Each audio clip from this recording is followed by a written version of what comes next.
Hello everyone. কালকে রাত্রে হঠাৎ করেই গ্যাসটা শেষ হয়ে গেল। মানে আজ কিছুদিন ধরে জানি না, গ্যাসটা কিছুদিন আগেই ঠিক করেছিল ওর বাবা। তো গ্যাসটা ঠিক করলো, তবুও দেখছি মানে এত সমস্যা হচ্ছে। কি রেগুলেটরটা অফ করে ঘুমাই রাত্রিবেলা, কিন্তু না, এই যে গ্যাসটা মানে রেগুলেটর অফ করে দিলেও দেখি আবার গ্যাসটা একা একাই জ্বলে। হ্যাঁ, সুইচটা অফ করে দিই তবুও জ্বলে যায়।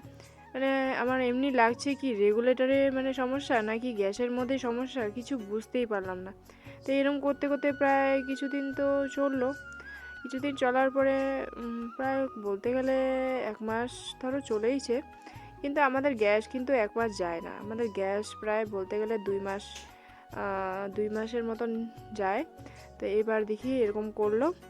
আর সকাল সকাল কাজগুলো হয়েছে, আমার বাকি যা কাজকর্মগুলো ছিল ওইসব তো করে নিলাম।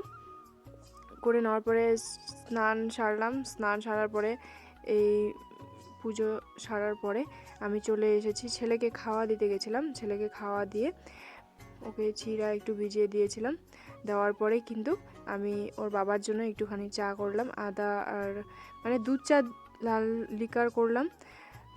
লাল চার মধ্যে মানে লিকার আর কি, লিকার আদা দিলাম। এখানে আদা দেওয়ার পরে ওইটা মানে আদার সেন্টটা উঠে একটু দুধ চায়ের মধ্যে খুব সুন্দর একটা সেন্ট হয়, আর খেতেও খুব দারুণ লাগে।